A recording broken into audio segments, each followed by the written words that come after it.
L'histoire commence en montrant Suzume quand elle était enfant, séparée de sa mère qui se trouvait dans un endroit inconnu, entourée de débris et d'épaves de navires.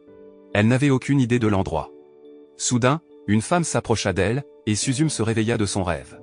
Elle ne pouvait se rappeler de rien et ne pouvait qu'imaginer que la femme était sa mère qui avait disparu lors d'une catastrophe de tsunami il y a des années. Maintenant, Suzume vit avec sa tante. Non loin de là, Suzume croise le chemin d'un homme nommé Suta qui demande des renseignements sur les endroits abandonnés aux alentours. Suzume lui dit qu'il y a un endroit abandonné près de la montagne. Ils se séparent après la rencontre, mais l'interaction laisse Suzume rougissante. Elle ressent un coup de foudre, alors elle décide d'aller à cet endroit abandonné. Sur les lieux, Suzume trouve une porte mystérieuse. Elle ne se soucie pas de ses chaussures mouillées par l'eau. Elle est plus curieuse de la porte qui ressemble à son rêve. Étrangement, elle ne peut pas entrer et passe simplement à travers. À proximité, Suzume ramasse une statue qui ressemble à un chat. Instantanément, la statue se transforme en chat. Effrayée après avoir rencontré tant de choses mystiques, Suzume quitte rapidement sans fermer la porte. Finalement, elle retourne à l'école et retrouve ses amis. Peu de temps après, Suzume voit de la fumée sortir de l'endroit abandonné, et soudainement la terre tremble. Cependant, seul Suzume peut voir ce phénomène étrange. À ce moment-là, Suzume retourne à l'endroit abandonné d'où provient la fumée. Là, elle voit Suta essayer de fermer la porte mystérieuse, mais ses efforts sont perturbés par la présence de Suzume. Des phénomènes étranges continuent de se produire, et la longue fumée descend lentement vers le sol, provoquant un séisme massif. Ils sont presque touchés par les débris, et une fois de plus, Suta tente de fermer la porte. Suzume se sent coupable d'avoir ouvert la porte et se joint à Suta pour sceller la porte mystérieuse à l'aide d'une clé ancestrale pour réciter un sortilège. Instantanément, la fumée se dissipe et se transforme en pluie. Suta est en colère et accuse Suzume d'avoir libéré le seau qui contenait la fumée en forme de verre. Ils poursuivent leur conversation chez Suzume, s'occupant des blessures de Suta causées par les débris. Peu de temps après, Suta partage l'histoire des vers provoquant des séismes qui ont été libérés à cause du seau brisé. Il réalise que le seau qu'il poursuivait était, en fait, le chat lui-même, libérant involontairement les vers. L'objectif de Suta était de voyager à travers le Japon pour fermer ses portes et prévenir les catastrophes, un devoir hérité de ses ancêtres. Soudain, le chat réapparaît, paraissant assez frêle. Voyant l'état du chat, Suzume décide de le nourrir. Après que le chat ait mangé, Suzume lui demande s'il veut être son animal de compagnie. Cependant, à leur grande surprise, le chat répond à Suzume et transforme Suta en une chaise sur laquelle il s'assoit. Suta tente de chasser le chat, suivi par Suzume. Finalement, le chat monte sur un navire prévu pour traverser vers une autre île, avec Suta et Suzume à sa suite.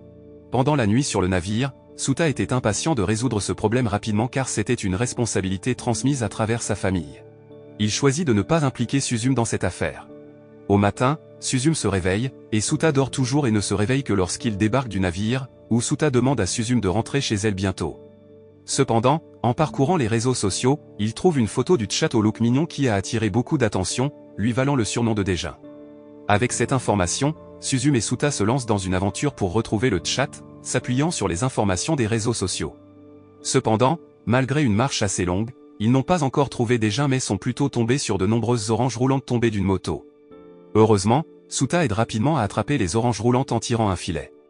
Il rencontre une femme sur une moto transportant les oranges nommée Chika qui les remercie pour leur aide. Il s'assoit pour discuter tout en mangeant les oranges et demande à Chika si elle a vu Déjin. Cependant, soudainement un ver apparaît, forçant Suzume et Suta à quitter Chika. Après avoir couru, ils réalisent que l'emplacement du ver est trop loin, mais soudain Chika les appelle et propose de conduire Suzume à l'endroit où se trouve le ver, dans une école abandonnée. Suzume et Suta doivent fermer la porte rapidement avant que le ver ne tombe au sol. Cependant, Suta est confus sur ce qu'il faut faire après que la clé ait été jetée. Suta réalise qu'il a besoin de l'aide de Suzume pour le faire. Suta enseigne à Suzume le sort pour fermer la porte en rappelant les émotions envers l'école car ces émotions étaient la source du pouvoir pour sceller la porte. Finalement, ils réussissent et transforment le ver en une pluie fine. Cette nuit-là, Suzume est autorisée à rester chez Chika, et elle ne voit aucun inconvénient à la présence de Suzume, partageant de nombreuses histoires. Suzume ne mentionne que sa tante qui viendrait la chercher et la chaise qu'elle a apportée, un héritage de sa mère, sans expliquer ce qu'elle faisait à l'école. Cette nuit-là, ils passent du temps à discuter, inconscients de la présence de Suta sous forme de chaise, écoutant leur conversation. Le lendemain matin, Suzume se prépare pour le petit déjeuner avant d'être récupérée par sa tante. Cependant, après avoir regardé les nouvelles sur Déjin, elle retourne immédiatement dans sa chambre. Suta se réveille, et il vérifie les informations sur Déjin dans une ville voisine. Il décide de dire au revoir à Chika pour poursuivre le chat. Malgré personne ne leur offrant un trajet et la pluie battante, la chance est toujours de leur côté car une femme leur offre un trajet. Bien que les enfants de la femme causent parfois des problèmes, grâce à elle, Suzume se sent plus proche de l'emplacement de Daejin.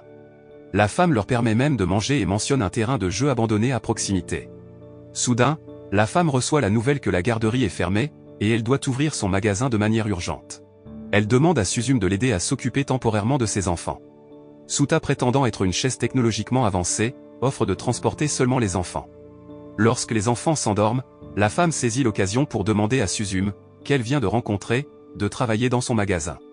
Suzume aide à laver la vaisselle et à préparer des boissons. Suzume n'imaginait jamais qu'elle travaillerait ainsi.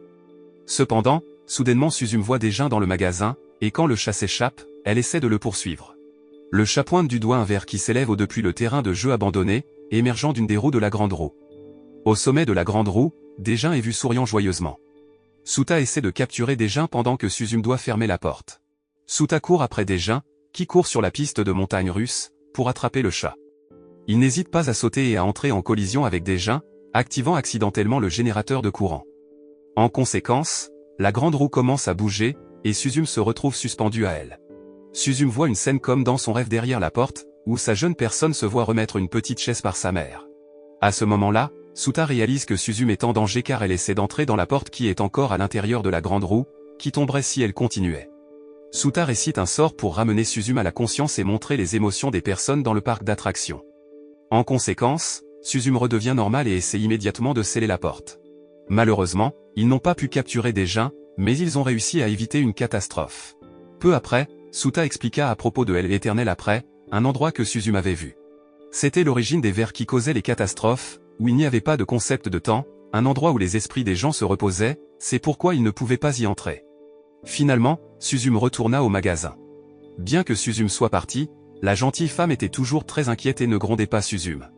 Elle était plus préoccupée qu'énervée, craignant qu'il ne soit arrivé quelque chose à Suzume. Peu après, ils ont continué à manger, et Suzume s'est assise sur le banc en savourant le repas. Ils ont passé une journée fatigante. Cependant, grâce à cette journée, Suta a commencé à s'ouvrir et à parler de sa vie en tant qu'étudiant universitaire aspirant à devenir enseignant. Suta accomplissait la tâche de fermer les portes dans le cadre d'une tradition et sans rémunération. Suta voulait revenir à son propre corps le plus rapidement possible, même si sa conscience s'effaçait lentement. Parce que tout ce temps, Suta ne s'endormait pas, mais il ne pouvait pas rester conscient. Dans son subconscient, Suta était figé et ne pouvait qu'accepter son destin. Heureusement, Suzume a réussi à éveiller sa conscience. Le matin, Suzume, qui voulait se rendre à la gare la plus proche, a serré la gentille femme dans ses bras. Suzume a réalisé qu'elle oubliait souvent les personnes qui l'avaient aidé dans sa vie, même sa propre tante. Suzume et Suta ont prévu d'aller à Tokyo et de visiter l'appartement de Suta. Ils ont pris un train pour rejoindre Tokyo, qui était bondé de monde. Peu de temps après, ils sont arrivés à l'endroit où Suta avait laissé ses clés d'appartement, là où il travaillait à temps partiel. À l'intérieur, son appartement était rempli de livres, et Suta a demandé à Suzume d'attraper un livre en haut de l'étagère. Le livre s'est avéré être sur l'histoire des vers qui causaient des catastrophes, survenues il y a environ 100 ans. Dans le livre, il était mentionné qu'il y avait deux sceaux qui entravaient le mouvement des vers, l'un d'eux était Daejin, et l'autre était à Tokyo. Ils devaient rapidement trouver un autre sceau avant que Daejin n'ouvre ce sceau. Cependant, leurs recherches n'ont rien donné car une grande partie des informations avait été supprimée. Ils ont pensé à demander au grand-père de Suta, qui était à l'hôpital. Bien qu'ils se sentent embarrassés de le rencontrer sous la forme d'une chaise. En même temps, un invité est arrivé, Serizawa, l'ami de collège de Suta, qui s'inquiétait pour son ami. Serizawa a demandé pourquoi Suta avait manqué l'examen de certification des enseignants hier. Cependant, avant que Serizawa ne parte, il a reçu une notification à propos d'un tremblement de terre, indiquant l'apparition d'un ver géant bien plus grand qu'auparavant. Lorsqu'ils se sont dirigés vers la porte du ver, Daejin est soudainement apparu et a été immédiatement poursuivi par Suta qui courait au milieu de la route. Daejin leur a informé qu'il était temps pour Suta d'accomplir son devoir en tant que fermeur de porte, mais l'emplacement de la porte était à l'intérieur d'un tunnel de métro. Avec le ver qui montait de plus en plus haut, ils ont réalisé que les seaux de verre restants ne pouvaient pas tenir. Cela a forcé Suta à sauter, suivi par Suzume qui était presque en danger mais heureusement, Suta l'a aidé. Avec le cercle du verre, qui remplissait de plus en plus la ville, Suzume était le seul espoir pour sceller le verre en utilisant Daejin. Cependant, soudainement, Suta s'est arrêté, et Daejin a déclaré que Suta était le nouveau sceau du verre. Cela expliquait pourquoi la conscience de Suta disparaissait parfois, et son corps se cristallisait progressivement, destiné à devenir un sceau. Maintenant, tous les choix étaient entre les mains de Suzume, que ce soit de sceller le verre en utilisant Suta ou de laisser le verre détruire la ville sans que personne ne le sache. Suzume ne s'attendait pas à devoir sacrifier son être cher pour la sécurité de nombreuses personnes, et elle a dirigé la chaise vers le verre, créant un éclair de lumière visible par tous. Peu de temps après que Suzume a scellé le verre, Daejin s'est approché d'elle pour l'empêcher de tomber. La scène a ensuite montré un flashback de la mère de Suzume du passé. Elle fabriquait une chaise, mais elle n'était pas encore terminée. Suzume continuait à demander, et sa mère promettait de terminer la chaise. Enfin, la chaise est devenue un beau souvenir pour Suzume. Peu de temps après, Suzume reprit conscience. Elle ne savait pas où elle était, et la batterie de son téléphone était épuisée. Le seul indice était la lumière au loin, qu'elle supposait provenir de la porte. Suzume pensait que c'était la porte qui devait être fermée, mais à l'intérieur, il y avait Suta qui était immobile, et elle ne pouvait pas entrer dans l'éternel après, un endroit où les âmes se reposaient. Désespérée, Suzume fut approchée par Daejin. Elle était en colère parce que tout cela était arrivé à cause de Daejin, qui était la raison pour laquelle Suta s'était transformée en chaise. Dans sa colère, elle faillit frapper Daejin. Ensuite, Suzume demanda à Daejin de partir. Suzume se força à fermer la porte mais promit de revenir pour Suta. Elle rencontra ensuite le grand-père de Suta, qui était affaibli. Suzume expliqua la condition de Suta, mais le grand-père de Suta ne demanda pas à Suzume de sauver Suta mais lui indiqua de trouver la porte où la jeune Suzume l'avait déjà trouvée. Soudain, Suzume se souvint qu'elle s'était effectivement perdue dans l'éternel après quand elle était enfant et décida d'aller le chercher. Avec les conseils du grand-père de Suta et un message envoyé au chat noir pour veiller sur Suzume qui se préparait pour un nouveau voyage. Après s'être nettoyé les blessures et changé de vêtements, Suzume était déterminée à sauver Suta. Peu de temps après, elle rencontra Serizawa qui l'invita à monter dans sa voiture car il allait l'emmener chez Suta. En même temps, la tante de Suzume, qui était en fait à la recherche de Suzume, arriva et vit Suzume sur le point de monter dans la voiture. Cette situation conduisit à un malentendu, et finalement, ils montèrent tous dans la voiture. En route, Suzume décida de se rendre dans sa ville natale. Dans la voiture, elle s'endormit, et Serizawa exprima son rêve de devenir enseignant, tandis que la tante de Suzume parlait du moment où elle avait trouvé Suzume au milieu d'une tempête de neige et l'avait considérée comme sa propre fille, finissant par déménager dans un nouvel endroit. Suzume, qui s'était réveillée, demanda un bref arrêt pour monter la colline car elle ressentait un tremblement de terre. Elle était frustrée contre Daejin pour avoir refusé de devenir à nouveau un sot et pensait qu'elle serait mieux adaptée pour devenir un sot. Cependant, leur conversation fut interrompue par l'arrivée de Serizawa. Leur voyage continua alors que la pluie commençait à tomber, et ils furent contraints de s'arrêter dans une aire de repos. La tante de Suzume informa son collègue qu'elle accompagnait Suzume dans sa ville natale. La tante de Suzume continua de s'opposer à Suzume et toute sa colère et sa frustration furent révélées à ce moment-là, y compris des regrets pour s'être occupée d'elle pendant 10 ans. La tante de Suzume avait toujours considéré Suzume comme sa propre fille, mais maintenant elle était soudainement en colère à cause de l'influence d'un chat noir nommé Sadaijin. Le chat noir ne faisait que jouer, alors que la tante de Suzume avait été influencée à faire de mauvaises choses. Elle alla ensuite vers Serizawa en pleurant. Malgré leur querelle précédente, leur voyage continua, et ils atteignirent bientôt leur destination. Ensuite, le nombre de chats qu'ils avaient emmenés avec eux augmenta d'un, ce qui surprit Serizawa et un accident fut évité de justesse. Ils commencèrent à réaliser de nombreuses choses surnaturelles que seul Suzume semblait capable d'expliquer. Suzume voulait rejoindre un autre véhicule, mais aucun ne s'arrêtait, alors elle choisit finalement de s'enfuir. Rapidement, la tante de Suzume prit un vélo et laissa Serizawa derrière. Serizawa rit en regardant Suzume lutter pour son ami. De même, la tante de Suzume ne demanderait plus pourquoi Suzume était retourné dans sa ville natale. Ils se réconcilièrent enfin et n'eurent plus qu'à pédaler continuellement pendant 4 heures pour atteindre leur destination. Tout ce temps, Suzume avait gardé des objets précieux dans sa cour arrière. Ils contenaient des gribouillis de son enfance, y compris des dessins de quand Suzume avait vécu une catastrophe de tsunami et perdu sa mère. Sur les pages avant la catastrophe, il y avait une image d'une porte avec l'arrière-plan de l'éternel après près d'un lampadaire. Suzume avait visité cet endroit, et l'emplacement de la porte était similaire à ce qu'elle avait dessiné. Grâce à Daejin, Suzume avait pu trouver la porte rapidement. Tout ce temps, Suzume croyait que Daejin l'avait toujours guidé pour fermer les portes des catastrophes, et Daejin était également prêt à aider Suzume à laisser sa tante derrière elle. La situation à l'intérieur de l'éternel après était différente de celle d'avant en raison de l'activation d'un gros ver maintenant, Sadaijin devait combattre le ver pour l'empêcher de s'échapper, tandis que Daejin protégeait Suzume de tomber. Suzume était confuse par elle et l'éternel après rempli de feu, un endroit très différent de son passé quand elle était perdue. Finalement, Suzume atteignit Suta et appela son nom alors qu'il était devenu un sot.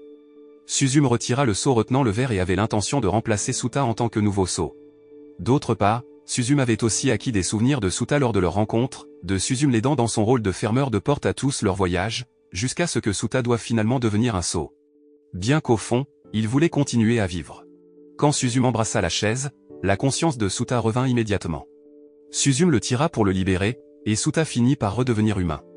Malheureusement, déjà, épuisé, s'excusa car il ne pouvait plus devenir le chat de Suzume parce qu'il avait décidé de revenir en tant que sceau de verre, et Sadaijin n'était également plus capable de retenir le verre. Suzume et Suta montèrent alors à un endroit élevé pour réciter un sort pour tout restaurer à son état d'origine. Avec tous les souvenirs de sa ville natale, Suzume s'éleva, complétant la partie de l'éternel après qui avait englouti la catastrophe et retrouverait sa beauté si le verre de la catastrophe pouvait être scellé. Sadaijin les emmena immédiatement en volant tout en tenant chaque seau, et en même temps, Suzume et Suta plantèrent les seaux, arrêtant la fureur du verre instantanément, le verre se transforma en terre, restaurant la vue de l'éternel après que Suzume avait déjà vue. Suta donna sa veste à Suzume. À côté d'une petite chaise près d'eux, il y avait aussi une jeune Suzume qui s'était perdue dans ce monde. Elle réalisa que la personne qu'elle avait vue à l'époque n'était pas sa mère mais elle-même adulte parce que cet endroit ne reconnaissait pas le concept d'espace et de temps. Suzume adulte essaya de calmer la jeune Suzume pour qu'elle puisse affronter tous les défis à venir. Grâce à Suzume adulte, la jeune Suzume retourna en toute sécurité dans son monde. Il en alla de même pour Suzume et Suta qui étaient revenus pour fermer la porte de l'éternel après pour toujours. Et l'histoire prit fin. La leçon morale de l'histoire, lorsque vous poursuivez des chats et ouvrez des portes mystérieuses, vous pourriez accidentellement transformer votre coup de cœur en chaise.